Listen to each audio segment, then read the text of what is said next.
Estamos no ar com o CB Saúde. Eu sou Carmen Souza e estamos em todas as plataformas digitais, TV, podcasts e redes sociais. Lembrando que o CB Saúde é uma parceria do Correio Brasiliense e da TV Brasília. Aqui comigo no estúdio, Wildon Navegantes, epidemiologista e professor da UNB. Muito bem-vindo ao CB Saúde. Obrigado, Carmen. Estou aqui com prazer, à disposição de vocês.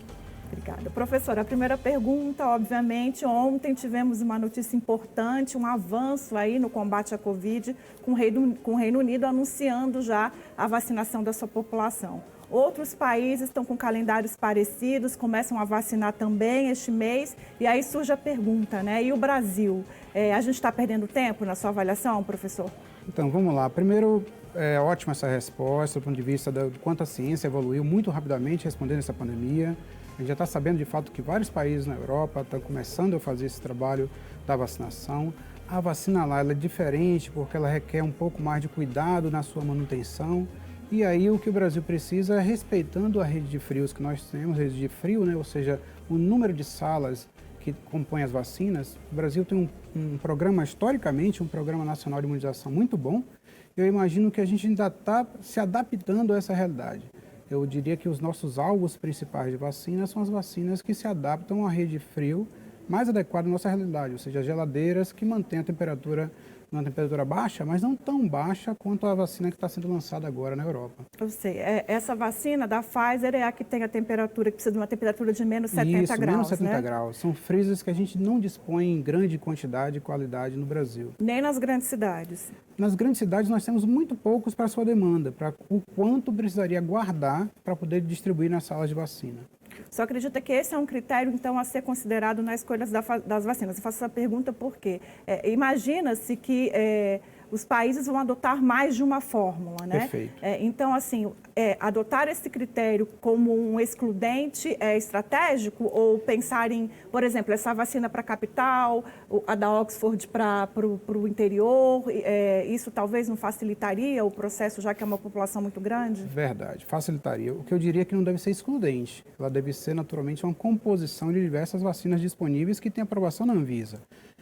Passando dessa etapa, é só uma questão de demanda, ou seja, o quanto a indústria vai conseguir ofertar de vacinas para toda a comunidade. E aí eu concordo contigo, deveria ter uma composição de um rol de vacinas disponíveis que tenham qualidade com a aprovação da nossa Agência de Vigilância Sanitária.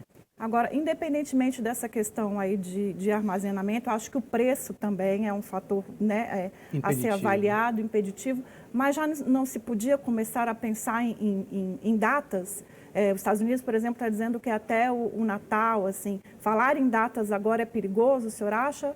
Eu diria que não é perigoso, até porque a vacina em si, o imunobiológico, tem o seu tempo, mas nós temos um tempo anterior de planejamento, por exemplo, de compra de possíveis seringas, aqueles equipamentos que a gente utiliza para jogar as agulhas e as seringas fora, né, aquelas caixas de descarte. Você já tem todo um arsenal do ponto de vista do planejamento que o Brasil, de fato, já deveria ter antecipado esse cenário e os estados poderiam já ter, por exemplo, comprado o seu rol de seringas, rol de agulhas, material descartável, equipamento de proteção individual, para poder proteger a sociedade e proteger também aquele que vai estar ali, o profissional de saúde, que vai estar ofertando a vacina nas salas de vacina. Isso não está acontecendo? Eu diria que não na velocidade que a gente pode ter. O senhor tem ideia de como está acontecendo no Distrito Federal? Então, o DF ele precisa avançar nesse sentido. E onde é que a gente avança, onde é que a gente observa esse cenário? É lá na atenção primária, é lá no centro de saúde, nos postos de saúde, pertinho da comunidade, que isso deve estar organizado. Ou seja, para estar organizado ali, precisa ter toda a cadeia de rede de frio e toda a estrutura de imunização pronta para poder responder. E aí, nesse sentido, nós temos alguns lugares ainda sem salas de vacina, com áreas, com centros de saúde, por vezes, ainda frágeis, que poderiam antecipar esse cenário para a gente. Ou seja, antecipar em que sentido? Organizá-los para poder atender com todas as vacinas possíveis. O preço é impeditivo também, você acredita? O preço é negociável, né? O Brasil, historicamente, aí não só o DF, mas o Brasil, historicamente, negocia os preços de vacina junto à Organização Mundial de Saúde, junto às indústrias. Já é um processo histórico, isso o Brasil, nesse sentido, não tem nada de novo a fazer, a não ser organizar, de fato, esse planejamento. E aí nos cabe, como sociedade, exigir que o Estado, exigir que o Plano Federal tenha um plano muito claramente, já porque as vacinas estão sendo cada vez mais rapidamente sendo registradas. Ok. E aí esse desencontro de informações aí que tem marcado o governo federal acaba virando outro dificultador também, né, nesse Perfeito. processo. Ótima pergunta, Carmen. Ou seja, comunicação de risco em saúde é uma coisa grave e séria. Ela tem que ter uniformidade, ela tem que ter um padrão único para evitar com que tenhamos muita oferta de fake news e isso termine misturando o processo de comunicação de uma resposta de uma pandemia como essa. Então, caberia sim a ter um padrão único ou um padrão pelo menos organizado nos 3 níveis de governo das falas relacionadas à imunização, por exemplo, para essa pandemia. Ok. Continuando em comunicação, acho que a gente pode falar também da comunicação dos laboratórios, né? Porque todos os resultados dessas pesquisas são resultados divulgados ainda sem uma publicação em revistas científicas, né? Sem uma avaliação de outros especialistas. E vira e mexe tem algumas informações que ficam desencontradas também, ou eles recuam. Isso também pode comprometer a forma como a população vai receber essas fórmulas? Pode, é verdade. Mas o que é que eu imagino nesse sentido? Vamos entender o cenário, né? Historicamente, as vacinas têm um time de produção que inclui, inclusive, a publicação dos seus resultados científicos em revistas especializadas.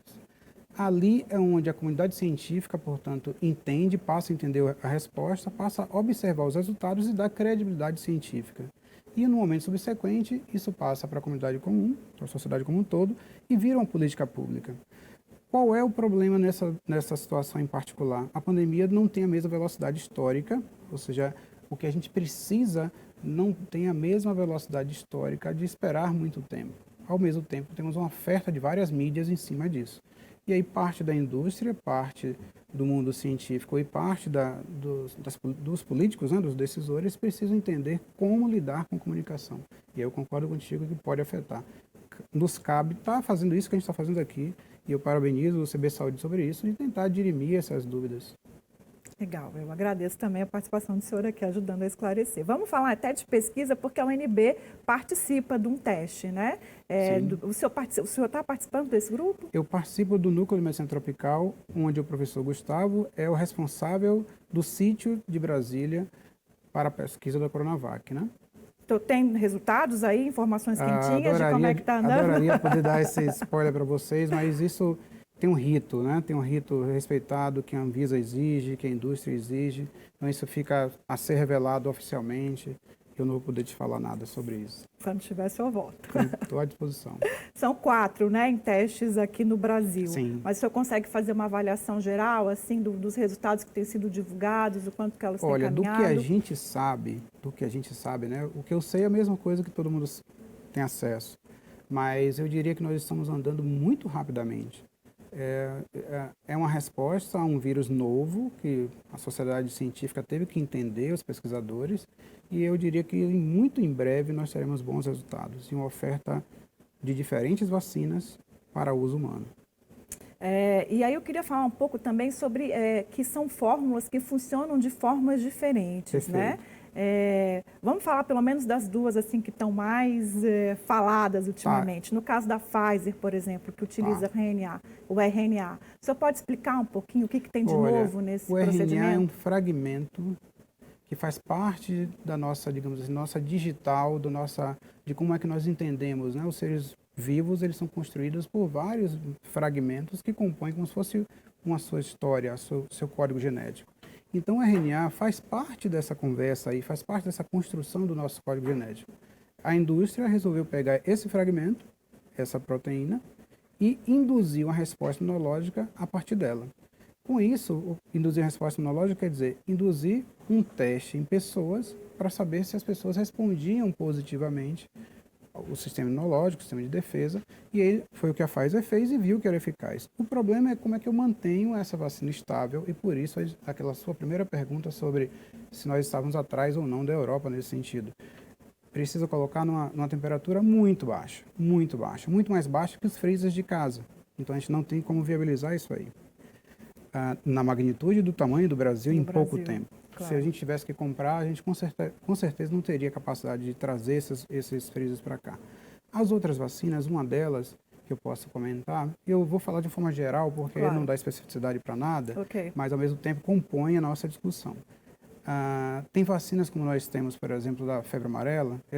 Da febre amarela é um vírus da febre amarela atenuado. Ele é passado muitas vezes de forma que ele não tem mais capacidade de gerar doença. Mas ele segue vivo. Ele é um segue vírus vivo. Ok. Temos uma vacina do Brasil sendo testada, não é brasileira, mas compõe o rol de vacinas que é desse jeito. Ele foi passado muitas vezes em células de forma que ela não tem mais viabilidade de causar doença, mas tem o potencial de induzir a resposta de defesa que nós precisamos. E nos parece que deverá ter uma boa resposta imunológica. Posso continuar? Claro, por favor. Então, aí assim é outra coisa que é importante, que as pessoas sempre perguntam. Uma dose serve, 2 doses serve, vai ser como a vacina? Então, nós temos um rol de vacinas que o Brasil já utiliza para a primeira infância, por exemplo, e aí daqui a pouco eu te falo de uma pesquisa nossa, você me perguntou sobre uma pesquisa. Lógico. Que as crianças estão acostumadas a receber, né? Às vezes algumas orais, outras a gotinha, né? Da poliovírus, por exemplo, outras intramusculares e provavelmente essas vacinas que serão usadas nos seres humanos para a Covid deverão ser uma injeção intramuscular. Ok. Só acredita, e eu acho que talvez seja até o que o senhor antecipou aí da pesquisa que vocês estão desenvolvendo, que a gente vai chegar a um momento que vai ter uma vacina 100% nacional contra a Covid-19? Isso é o ideal, né? Agora, o ideal a gente tem que compreender que, historicamente, nos últimos anos, o incentivo à produção da produção científica dentro das pesquisas não tem sido das melhores, eu diria. Então, a gente precisa ter capacidade de produzir essas vacinas. Tem um lado bom. O Brasil é um dos poucos países, a gente conta nos dedos, que tem capacidade industrial de produção de vacinas. Então, nós temos vários institutos brasileiros, 100% públicos, ou seja, é o orçamento dos impostos brasileiros que os mantém, com capacidade de produzir centenas de milhares de doses. Então, isso nós temos o Instituto Butantan, Fundação Oswaldo Cruz, são os 2 grandes players, eu diria, que produzem vacinas para o Brasil. E eles 2 também estão na jogada, digamos assim, na corrida, né, científica para produzir 2 vacinas viáveis para a sociedade, né?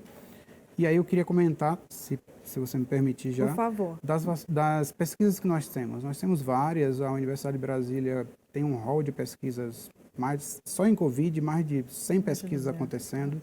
Mas eu queria te falar sobre 2 estudos. Um estudo que é sempre importante, as pessoas perguntam por que o brasileiro tem deixado de valorizar ou usar as vacinas que são gratuitas e boas. O Programa Nacional de Imunização, eu não tenho a mínima dúvida, é o programa mais completo do mundo. E isso não é da agora, na verdade isso é uma construção de dezenas de anos. E a Universidade de Brasília vai, portanto, fazer parte de algumas pesquisas. Uma delas, que vai começar agora em dezembro, esse final de semana, no próximo no máximo, a gente vai nas casas das crianças que tenham nascido de 2017 para cá, para entender os motivos que as mães têm deixado, os pais têm deixado de levar as crianças no centro de saúde para tomar vacinas. Vacinas como o sarampo.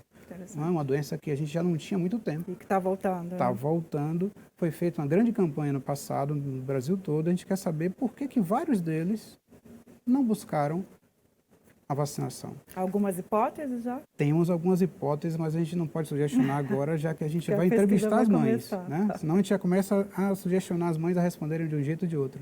Então, a nossa ideia é estudar, a gente vai a campo, vai nas casas, eu peço o apoio de vocês para...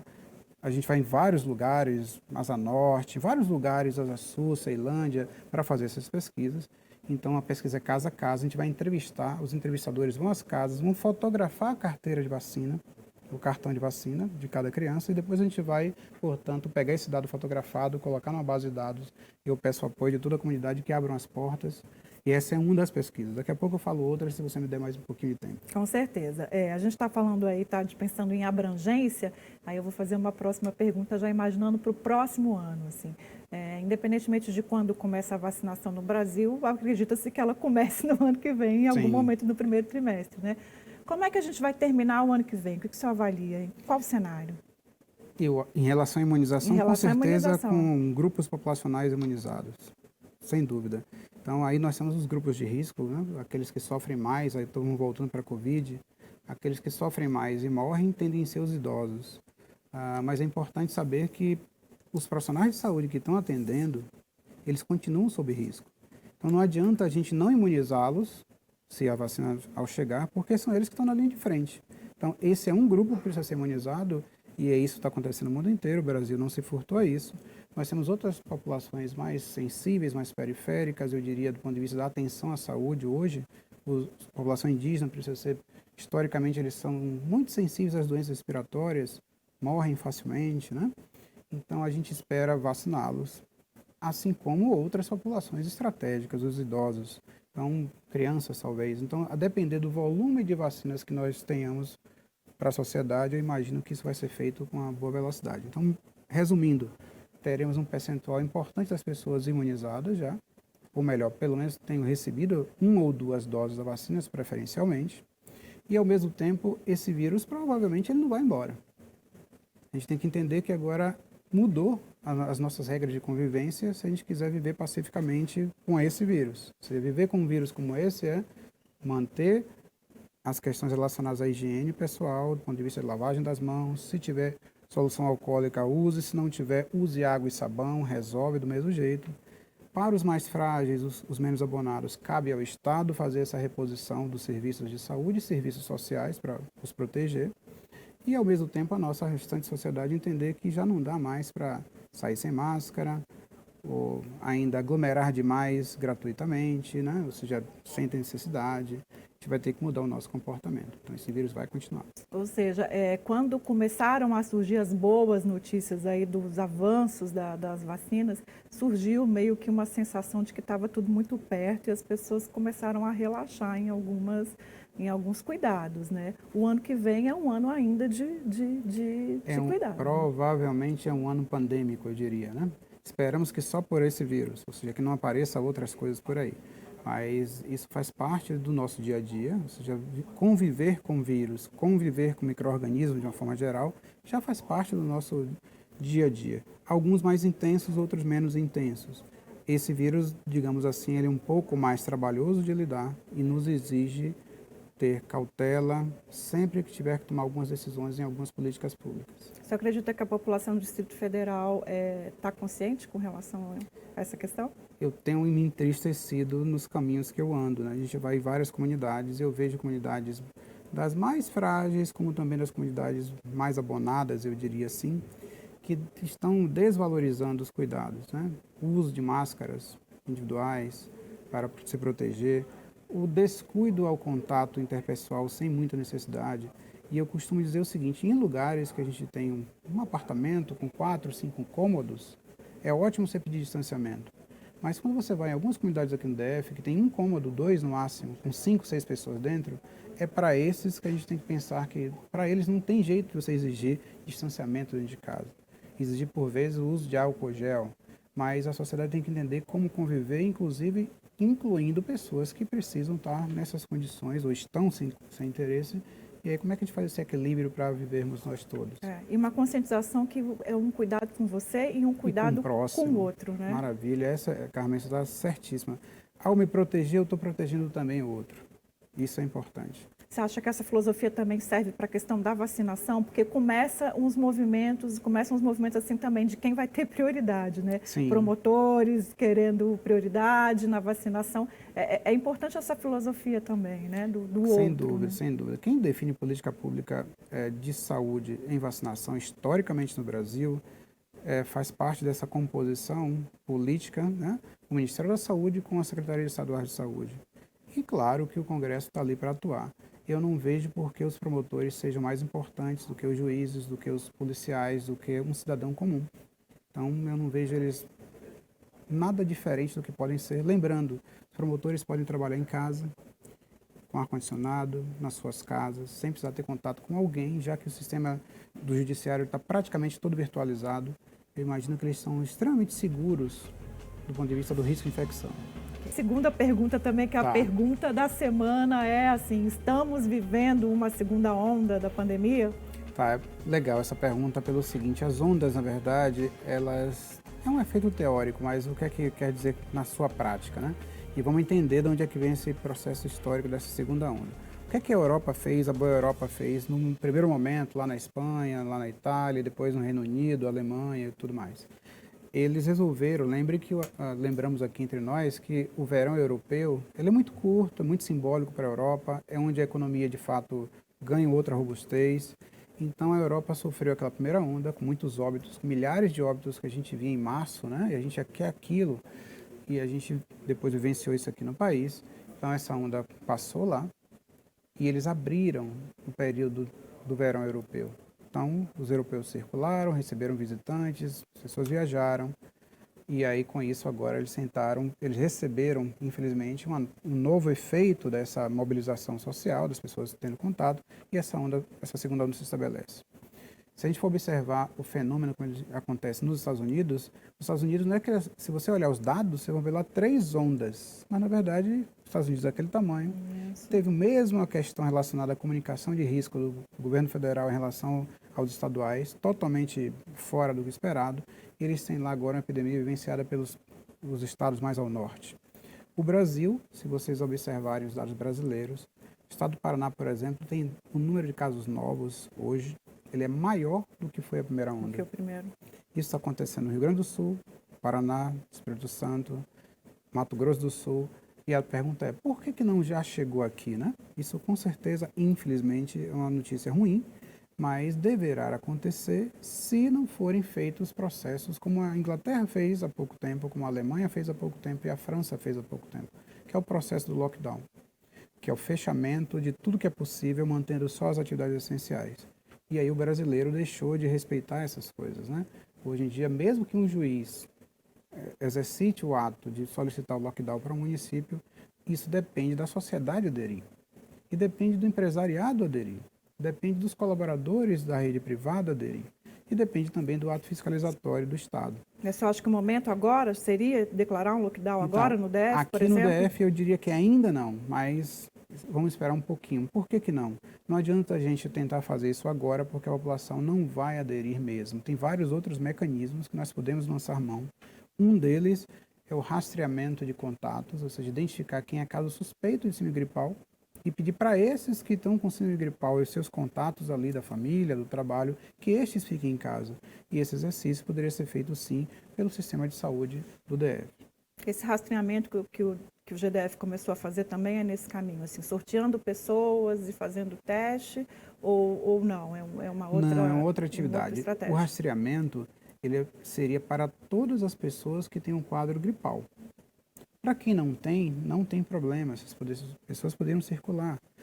Para quem tem algum quadro gripal, ele teria que relatar ao sistema de saúde quem foi que ele teve contato nos últimos dias e só essas pessoas ficarem em casa por 10 a 14 dias. Compreendi. Então, o rastreamento que o GDF está propondo, na verdade, é um inquérito, né, que eles vão fazer. Isso. Assim como o GDF vai fazer esse inquérito, a UNB também vai fazer um estudo comparativo, financiado pela Ação de Apoio à Pesquisa do DF. A gente está em vias de ir para a rua agora, né, de ir para as casas. De novo, eu peço a colaboração de todas as pessoas que estão nas suas casas, vão receber alguém batendo na porta, seja no interfone ou seja na porta de casa. Serão entrevistadores nossos, pessoas para coletar amostras de sangue, para poder fazer o exame, elas vão receber o resultado disso. Por que é importante isso, Carmen? Para a gente saber quantas pessoas já se infectaram.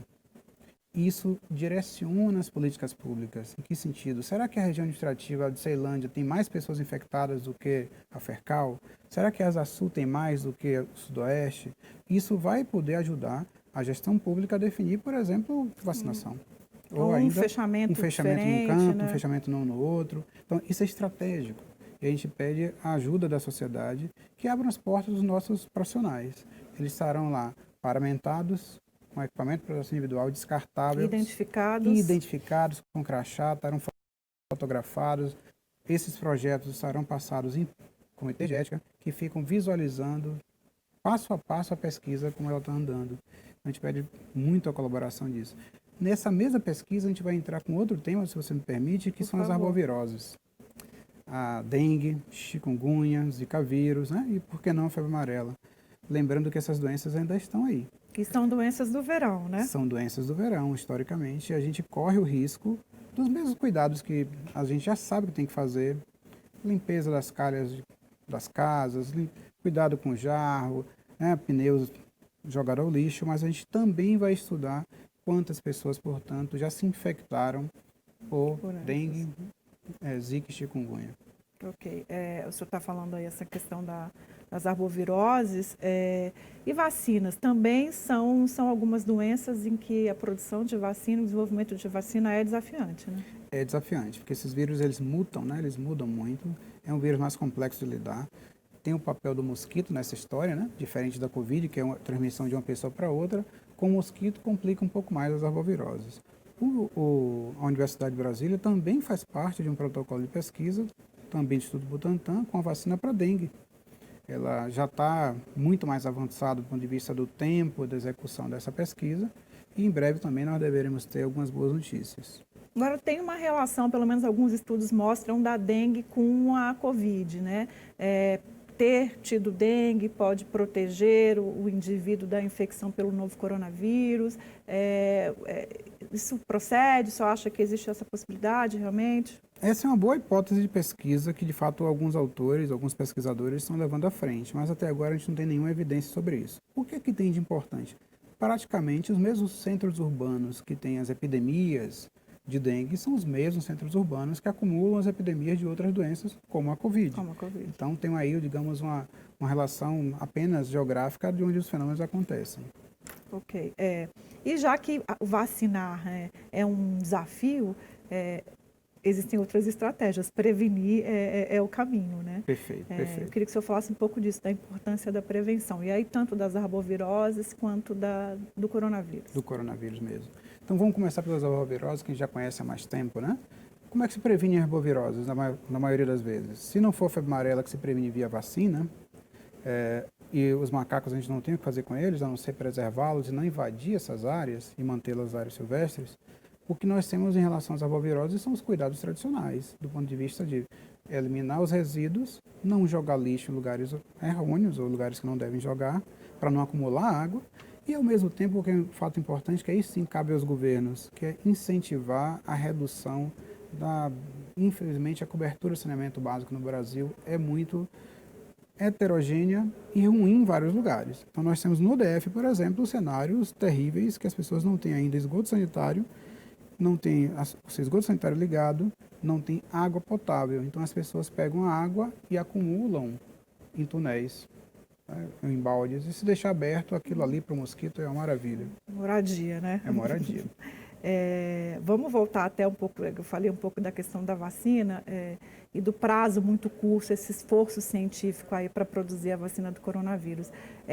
Pela minha pesquisa, assim, acho que a vacina da cachumba, que foi uma vacina que foi feita em menor tempo, né, 4 anos, até onde eu entendi.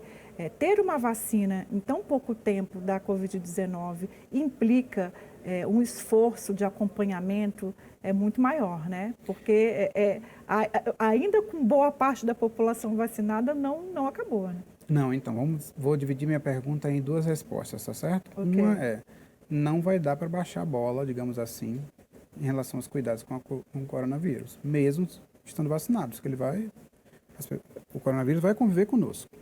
E o outro lado da história diz respeito à capacidade científica e industrial de produção de vacinas. Historicamente, nós tínhamos muito menos centros capazes de fazer isso.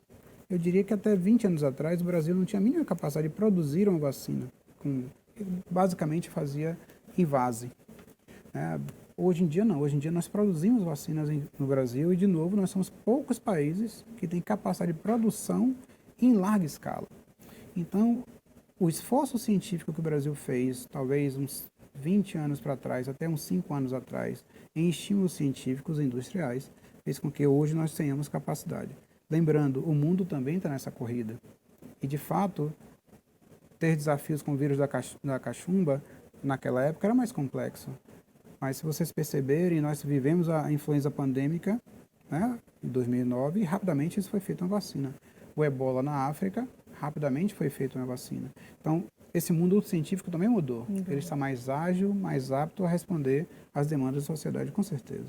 Nesse sentido, um posicionamento do presidente, como foi feito ontem, de que se as pessoas vacinadas tiverem algum efeito colateral, ele não é culpado, isso acaba jogando contra todo esse enfrentamento à pandemia que temos enfrentado há tanto tempo. Eu não vi esse pronunciamento, mas a gente não espera de um presidente que fale nada contra uma vacina que, inclusive, ele ou ele como instituição, ele como presidência da República, o Congresso Brasileiro, tem apoiado e acabou de viabilizar um orçamento tremendamente alto para a compra de vacina.